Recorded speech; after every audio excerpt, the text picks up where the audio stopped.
Is Sean Payton potentially establishing himself as an NFL trendsetter and creating a blueprint that the rest of the NFL may very soon follow? And what's the biggest area of need within the Colorado Avalanche roster that can help ensure that they put themselves in position to make a deep Stanley Cup run this postseason? Both things to come on today's rundown. Thank you so much for joining us. While you're here, make sure you like and subscribe to our Denver Sports 104.3 The Fan YouTube channel. You can find us at Denver Sports 104.3 on YouTube, Instagram, and TikTok. If you're watching us on X or on Facebook, we love you. We appreciate you. Feel free to like, comment, share, subscribe, and turn on those post notifications so that you never miss a moment with us. Plenty to get into today. I want to welcome in friend of the show, co-host of Stokely and Evans with Mark Schlereth, Mike Evans. Mike, how you doing, man? I am well. Happy holidays to you and everybody out there. Thank you so much. It's crazy. We're like a week away from Christmas, man. Nuts. It feels like it just flew by, and then I think that's going to carry over into 2026 because of how much momentum there is in the Colorado sports scene with our hockey, basketball and football teams. So I expect the pedal to remain firmly to the metal here with this sports season. And I want to get into a couple things about the Denver Broncos with you, Mike. Obviously a big test coming up, maybe the toughest test remaining on their schedule this weekend against the Jacksonville Jaguars in some sneaky ways that I didn't necessarily anticipate. But first, I've been toying around with this question myself after learning some of the news and hearing some of the reports from around the NFL. You're seeing the news in Miami that they are benching Tua Tagovailoa, Mike McDaniel and company in a role with rookie Quinn Ewers, Zach Wilson also a part of that organization signing there in the offseason, but clearly signaling the end of an era for the Miami Dolphins with the franchise quarterback who they paid handsomely just a handful of years ago to the tune, Mike, that a dead cap hit from Tua Tagovailoa would break the record set by the Denver Broncos with their Russell Wilson transaction, $99.2 million dead cap hit. And it feels like, even though nothing's been announced yet, that is very firmly on the table and potentially in the future for Miami. And then you look at the Arizona Cardinals, who are kind of shutting down Kyler Murray, and there's plenty of speculation, as has been for a couple of years now. But again, Arizona paid Kyler Murray, and they've kind of tried to make things work there with Jonathan Gannon and his quarterback. But it feels like there's a divorce pending in Arizona as well. And I can't help, Mike, because Kyler Murray's cap hits north of $50 million, no matter how they designate it. I can't help but wonder, Mike, if the news that we're hearing about Tua Tagovailoa in Miami and the potential for them to move on from him, even if it costs them $100 million to do so, and what's going on in Arizona, if perhaps those organizations aren't emboldened a little bit because of the fortitude and the gusto that Sean Payton had to say, hey, I don't care if this is the NFL's biggest dead cap hit at $85 million. I want to move on from Russell Wilson because I'm going to go get my guy and I'm going to succeed. And Mike, 18 months into that experiment, the Broncos are the number one seed in the AFC. Richie, think about the fear-mongering that was going on when the Broncos were getting ready to move on from Russell Wilson. And people saying that the cap hit was going to be so damaging that they wouldn't be able to field a football team. I mean, that's basically what people were saying. But a couple things that go into play here. One, the NFL salary cap is the most easily malleable. You can, it's like raw clay. You can just kind of massage it and form it the way you want to form it. And also the cap is going up still dramatically over the next couple of years too. So that buys you some space. But I think Sean Payton and George Payton showed that, yeah, you can move on from a cap hit if you can find a young quarterback that you can build around and also just make smart decisions in free agency. The Broncos have made tremendous moves in free agency when you think right off the top of my head, and you're talking about Zach Allen and Mike McGlinchey and Ben Powers, Talanoa Hufanga, Dre Greenlaw. There's some more that I know. J.K. Dobbins, Brandon Jones, DJ Jones. I mean, they've done such a good job in free agency. And honestly, free agency's always been something for me. It's like you're just slapping Band-Aids on stuff. But they've actually found guys that are not only starters, but are guys that are going to be earning, second contracts with the team, like a Zach Allen. So that smart drafting, yeah, you can get around it. Yeah, it does not have to be a death sentence to take on that kind of cap hit. I think it's totally fair to say that because Sean Payton did what he did and then followed it up with what looks like a major hit on the dartboard at the quarterback position in Bo Nix, I think it is fair to say that maybe Sean Payton has given some validity to the NFL's blueprint when you're talking about a reboot or a rebuild, a retool, however you want to, finesse it for your specific situation in your organization. I really do think that the Denver Broncos are the living, breathing embodiment of like, hey, this can work. And I think if Miami decides to move on from Tua Tagovailoa and take a new record-setting dead cap hit to do so, they're doing it with the Denver Broncos in mind. I agree with you.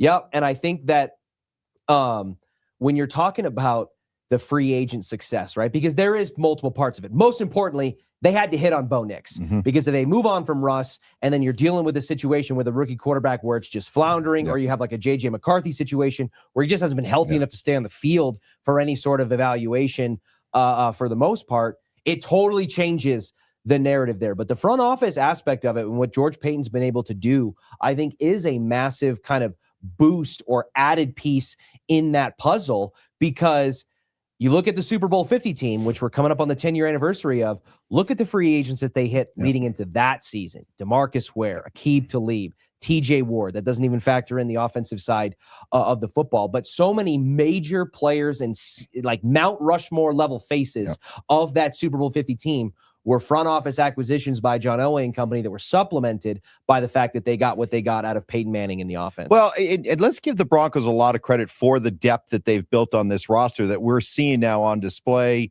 when Ben Powers goes down and Alex Balcheski comes in, when PS2 goes down. We see the depth there with Chris Abrams-Drain stepping in. Now you're going to have Brandon Jones out for a while, and PJ Locke looks like a real solid replacement. You've had some options with the wide receiver group to the point where Michael Bandy gets called upon, and he plays, one touchdown. He gets a touchdown. Little Jordan Humphrey back again. Little Jordan back again. But you think back to where they were a couple years ago, not only dealing and facing the effects of the Russell Wilson cap hit, but just offseason rankings that had the Broncos roster depth among the worst in the league. And now to see in just a couple of short years, you look at all the things about this 12-2 season that we celebrate, that we look at as, why are we here? Let's take a look at the way that this roster has been developed, the back end of the roster, to be able to create the kind of depth that you can talk next man up without it being a joke. You can go to the next man up, and that next man helps you and helps you greatly. Yeah, I mean, listen, the Broncos are going to turn to PJ Locke to replace Brandon Jones. Well, PJ Locke spent a good chunk of last season as a starting safety for the Denver Broncos. When Dre Greenlaw went down and Justin Strnad had to step up, Justin Strnad had spent half a season opposite Alex Singleton starting in that role. And it's not just that they're forced into that role and they have experience saying, okay, I'm the starter, but they performed pretty admirably from a reserve perspective. I mean, against the Green Bay Packers, two of your sack leaders in the game were backup pass rushers in Jonah Ellis and Dondre Tillman. It wasn't necessarily Nick Benito and Jonathan Cooper. Your first two touchdowns were scored by Michael Bandy and Little Jordan Humphrey. Right? Yeah, no. So the concept of next man up, which I think definitely has a little bit of a cliche nature to it, because ultimately there are starters and there are reserves for a reason. That's the reason the depth chart panned out the way that it did. But the Broncos, I think, are better equipped than most to be able to say, hey, if we have to resort to the next man up, Palczewski, PJ Locke, Justin Strnad, et cetera, RJ Harvey, right, throughout the course of the season, they seem to be, because of the drafting and the evaluation job that this front office has done, they're in a better position than a lot of other teams seem to find themselves. And I think that's interesting, Mike, because I saw a handful of weeks ago, The Athletic put out, and in one of their classic anonymous surveys, right, ranking GMs and front offices. Really, it was front offices, not necessarily GMs, front offices around the league, but polling anonymous GMs, executives, scouts from around the league in order to compile their rankings. Do you know how many first place votes the Denver Broncos front office got in this anonymous polling? I think you're setting it up so that we're going to be kind of surprised, disappointed. I'm going to say none. Zero. It was the same amount of votes that they got in second place, 0. Same amount in third place, 0. Same amount of fourth place votes they got, 0. The Denver Broncos received, out of the entire polling process, 2 total votes, both of which were for fifth place. I think it's interesting when you look at that, because that's not being evaluated by, a couple of media hacks or a fan base or internal player polling. This is from people who hold equal titling and positions around the league. And when I read that, I'm like, you guys must not be seeing something that I'm seeing, because this Broncos front office and the testament and the credit that George Payton and his staff has been able to do, several of which key members have been rated for other organizations, I think is flying under the radar in the sense of how it's done to prepare this team to be in the position. So my only answer to all that is, I guess the perception is it's just the Sean Payton show, and that Sean Payton, while technically, I guess, in this role as a front office guy, but they look at Sean Payton as just, this is Sean Payton's philosophy, this is Sean Payton's system and everything, and he just instructs George Payton to go out and find those kind of players. So it's Sean that gets the credit, not, the front office. I guess the bottom line for me is I don't really care, because whatever's happening, it's working. Yeah. And just like the hindsight being 2020 of Sean Payton standing by Vance Joseph after that 70-20 loss to the Miami Dolphins, and watching it now emerge into Vance Joseph commanding the Broncos defense that we have now, that we think is a championship caliber defense. I think there were many of us in Broncos country and many around the nation nationally covering the sport, that when Sean Payton rolled into town as Mr. Head honcho, they said, yeah, George Payton's days are either numbered or he's going to be Mr. Coffee Getter. And that has not been the case. I didn't think he'd be here. Yeah. Honestly, I mean, this is what, year 3 of them together? Mm-hmm. This is so, no, I would have thought it would have been Sean would come in, kind of let, 1 year, work with George 1 year, just kind of get the lay of the land of the franchise and everything like that. And then after a year, be like, okay, I'm good. I know what the Broncos are all about. I'm going to bring in my guy, But it says something. And right from the start, Sean talked about how, he really had a good working relationship with George. And we were all like, yeah, you're right. Sure. You got to say that. Of course you're going to say that. But at this point now, it seems like they do have a good working relationship. Sean has a good idea based on his success of the kind of player he wants. He tells George, and then George, being the real dogged, determined, loves the grind of going out and evaluating and scouting players, has done a good job of finding those kind of players. And then the two of them collaborate, and you can't argue with the results. No, it's a pairing that, for very tangible, justifiable reasons, in my opinion, has given confetti visions to many here in Broncos country, and certainly within that organization. And it's not a pie in the sky vision or dream to get to that point. Before we shift gears, Mike, I want to give you a chance to answer our weekly poll question, which was sparked by some serious debate around the national sports landscape. When you're talking about power rankings and as each team performs, the Denver Broncos are the top seed in the AFC, owning tiebreakers and potentially continuing to widen that gap both in the division and in the conference, and are riding a league best 11-game win streak. So, Mike, the question that many have been asking, and we have been asking our listeners, is, are the Denver Broncos currently the best team in the NFL? Are they playing like the best team in the entire National Football League? They're clearly, by record, the best team in the AFC. What say you? They're clearly the best team in the AFC. No doubt about that. To me, it comes down to them or the Rams. And the Rams are a good team. They are a really good team. And they have, I guess I would put the Rams a little bit ahead of the Broncos, simply because they have a proven head coach, quarterback, Super Bowl duo in Sean McVay and Matthew Stafford. So for that reason, and the fact that's a pretty good football team, I would go with the Rams with a slight advantage. I would love to test the theory, Super Bowl 60 in Santa Clara. It is, according to the experts in the desert, the most probable Super Bowl matchup is Broncos-Rams in the Super Bowl. They're 2 number 1 seeds, sure. So that makes sense. But it is, when you're talking about Vegas and the way that they simulate things, you're talking about that many kind of repetitions. It's the predicted matchup in almost 11% of the Super Bowl simulations. I'll take it. Yeah, absolutely. And I think it would be a fantastic test. And the fact that, because the Rams are the team that I would compare them against, it's what every single person who has sat in that chair and answered that question this week has compared them to. And James Palmer and I actually went a step further in the exercise on Monday and kind of went position group by position group. Said, okay, would you rather have the Broncos version or the Rams version. You're talking secondary, interior defensive line, pass rushers, quarterback, offensive line.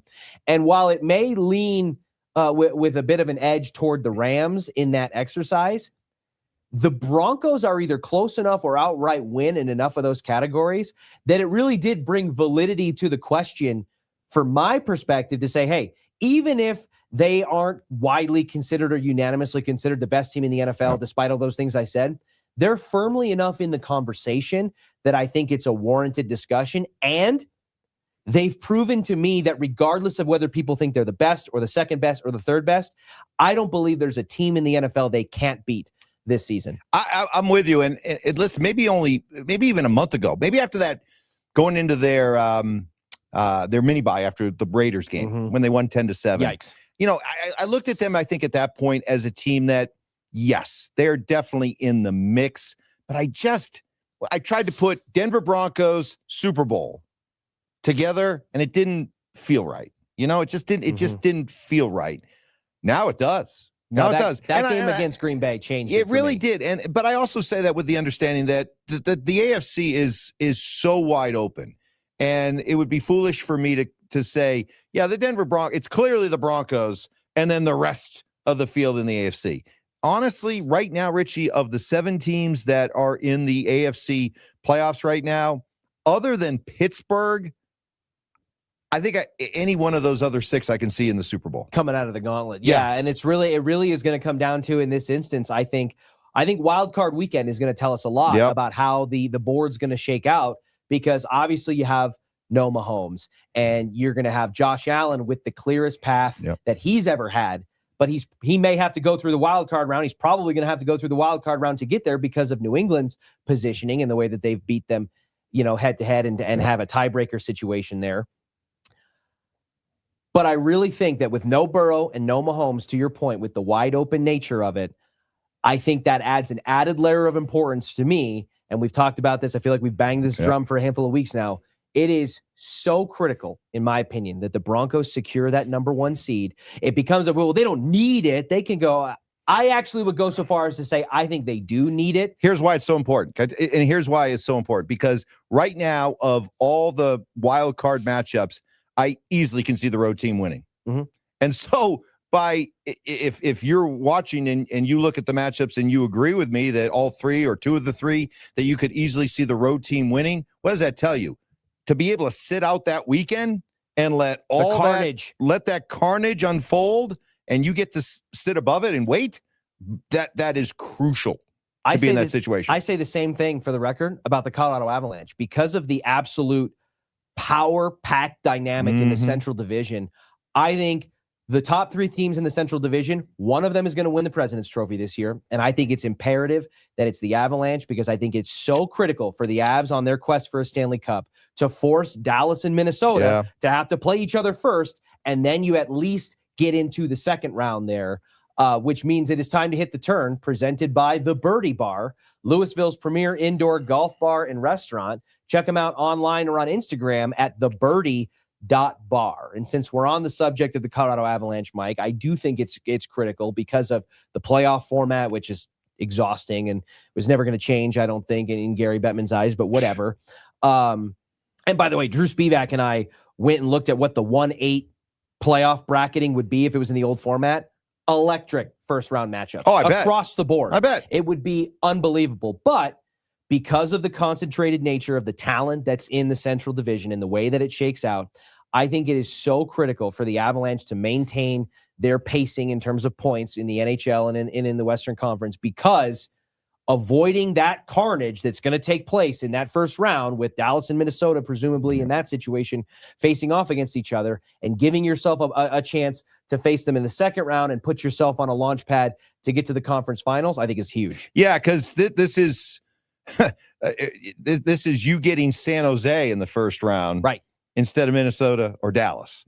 And I know, be careful what you wish for, because that's the same kind of scenario we had with the Seattle Kraken. But this is a much different Avalanche team, and bring it on. Bring on the San Jose Sharks. Give me that 1 versus 8 matchup, and then let Minnesota and Dallas duke it out. I'm with you. I always felt that going out and getting home ice just for the standpoint of, after the last couple of years, I just want to make sure that every Game 7's played in at Ball Arena. But now with what Minnesota's done with their moves, and they now look like a real formidable team. Now it's for exactly that reason. It's not only because you want to make sure you have home ice in these playoff series, but because you want to be able to avoid that first round matchup. It's crucial. I haven't had a chance to talk to you specifically about it, Mike. So I'll ask you, what was your initial reaction, and what do you think the Quinn Hughes trade means for the Central Division, the Western Conference playoff standings, and the Colorado Avalanche on their path to hopefully another Stanley Cup? I look at Minnesota now in a way that I wasn't really looking at them before, and they were starting to play better even before the trade. But this is the kind of deal that signals that they're all in, and they may not even be done, adding, as they get closer to the trade deadline. So, a fascinating name that could be out there that is interesting to see where he lands. It could be a real, game changer when it comes to these playoffs is Nazem Kadri. Because, while Calgary's playing a little bit better, they still don't look like a playoff team. Don't be surprised if Nazem Kadri's on the move. And that there'll be some contending teams that would love to land him. I've seen him linked to Dallas. We don't want that. No, we don't want Naz in Dallas. We have one former Avalanche Stanley Cup champion on the Dallas Stars is enough, in my opinion, to satisfy that quota. Yes. But on the subject of additions, one specific position that the Colorado Avalanche themselves have kind of hinted at may be a need or something that they'd like to put in their shopping cart before the deadline, ironically involves the center position, but it would be a third line center in this case. And the genesis there, or the goal there, would be to allow Ross Colton to move back out to the wing where they feel he is most effective. We've seen Jack Drury host that role a handful of times. He was obviously acquired with what they thought would be a fourth line center duty, but played well enough and moved up into that third line enough to warrant some discussion in that regard. Where are you at with the Colorado Avalanche up and down their center position? And do you agree that that's maybe the most pressing, quote unquote, area of need for this roster as it stands now? Two areas for me. One, I think about after the trade deadline last year when Jared Bednar was like, we are stacked down the middle at all four lines. That was McKinnon, Nelson, Coyle, Drury. Yep. So the fact that and I understand why they moved on from Coyle, but the fact that Bednar was so adamant in endorsing that lineup of centers, the moment that you move Coyle out and you move Drury up, signals to me that you're not as strong as you thought you were. So I think I would feel better if they could get an upgrade at 3C, put Drury back to 4C, and yes, be on the lookout for a third line center. And I'd say the other added addition, especially for the long grind of the playoffs, I still think they could use a little bit more size defensively. On the blue line. A little bit more size depth along the blue line. Yep. Those two areas. I actually, listen, if they went out and found a quality third line center, and there's one or two that have already started to surface as potential trade candidates, and we would see how close to the deadline it would come before a move like that was made. But I actually think that I might also be okay as an alternate strategy if we're talking a handful of months from now that the course of action that Chris McFarland and company went with was to just move Jack Drury up to that third line spot, move Ross Colton out, and then you're looking at adding a fourth line center, or at a minimum, mixing around your fourth line, which will have Logan O'Connor back by that point in the season. I actually think I would be just as comfortable with that, pending what the cap hit would be for a third line center. Because remember, part of the reason they moved on from Charlie Coyle was he had a $5.5 million cap hit. Yep. And I think if you're going to be looking for a quality 3C in free agency, that's probably close to the price tag that you're going to pay. You did it with Charlie Coyle. It didn't pan out in that postseason. I think Jack maybe Drury a rental could be, but that's kind of what people thought Coyle would be. So I get it. You're towing this line of being all in and saying, hey, we'll take a 1-year rental. We'll do this. We'll do that. But I actually I'm toying with myself whether or not it would be easier in that situation to find a quality fourth line center, because the fourth line's not going to play all that much, so there's less at stake and there's less dollars assigned to that, and have Jack Drury just slide into a spot where you're already comfortable placing him. You already know kind of what it looks like, and it still accomplishes what you want with Ross Colton moving him out to the outside. Yeah, I guess I'm not as high on Jack Drury as you are. I love Jack Drury. I know you do. I know you do. I know you do. I know you're a big Jack Drury fan. Not as big as a Gavin Brindley fan. No, but I think as I envision the Avalanche winning a Stanley Cup, I think of Jack Drury more as a 4C on a cup-winning team than a 3C. That's fair. Listen, I mean, there's a reason they've stated that is an area of need, and I think the straightest line to solving that problem would be to just take someone who is in league standards valued as a third line center instead of, a next man up type of mentality. I just think that sometimes it's easier to draw these things up in theory than it is, to execute them in practicality. So I guess we'll see how it shakes out. I am, as some on the station still continue to be entrenched in the other camp, I am firmly in McFarland. I trust. I'm good with it. I think that even some of the more controversial moves, I think the Avalanche clearly have not lost a step enough to where we can look back and say, oh my God, there's just no chance that they can survive these moves that were made. So I'll be excited to see how it shakes out. Yeah, but you would agree this, and on paper, McFarland's moves have been really, really good. But it's rubber meets the road time this playoff run, because if you can't make it out of the second round of the playoffs again, then all kinds of things are on the table. Yep. From McFarland to Bednar to really questioning whether or not you have the core to win. But let's not worry about that right now. They're rolling along. They're the envy of the NHL. We got months and months to go. We got the Olympics. Let's just enjoy the ride here. And there's plenty to enjoy. I mean, you've got a hockey team at Ball Arena that's had 2 regulation losses in their first 30-something games of the season. And a guy in Nathan McKinnon who seems to be on a mission for another cup, and along with it, another heart. Mike, it's actually not an insane theory at this point in the season to say that the Avalanche may just sweep the majority of the major season awards without the Vezina. McKinnon is the favorite to win the Hart. Cale Makar is the overwhelming favorite. Yeah, just give it to him now. To win the Norris. Minus 900 last I checked. And the Avs are obviously, given their standings and their positioning with the start of their season, are the favorites to take home the President's Trophy as a team. Obviously, the goaltending situation with Wedgwood and Blackwood because of injury, and now just honestly performance on both sides, kind of alternating starts. You don't have a clear, Avalanche path to a Vezina trophy, but this could be a major trophy case type season for the Avs, which hopefully also includes Lord Stanley. Yeah, and I'd also throw in a Jack Adams for Jared Bednar. I think it's bogus, the idea that he's not even he's barely in the top 5. It's dumb. It's like the better your team is, right, the least credit the coach gets. Isn't that like the Steve Kerr argument, right? With the Golden State Warriors especially when they added Kevin Durant, it's like, is he really coach of the year, or does he just have Steph, Clay, Draymond, Kevin Durant, and Andre Iguodala or whatever it is? Miami Heat with Eric Spoelstra, right? And the LeBron, the Heatles, or whatever. So yeah, I think that Jared Bednar has in the seasons, especially the Cup season, and with this season specifically as well, how it pans out, I think is getting a little bit underappreciated for his contributions. But on the other side of the coin, that season, and we'll see how this season shakes out, are kind of the aberration or the exception to the norm of what Bednar's tenure has mostly been as a head coach. And I think a second Cup or breaking out of that second round once again would certainly go a long way to fixing that. Well, you win a second Cup. Who cares if you win Coach of the Year or not? Because you probably put yourself. It's like Sean Payton. You probably put yourself in the Hall of Fame. Yeah. Yeah, exactly.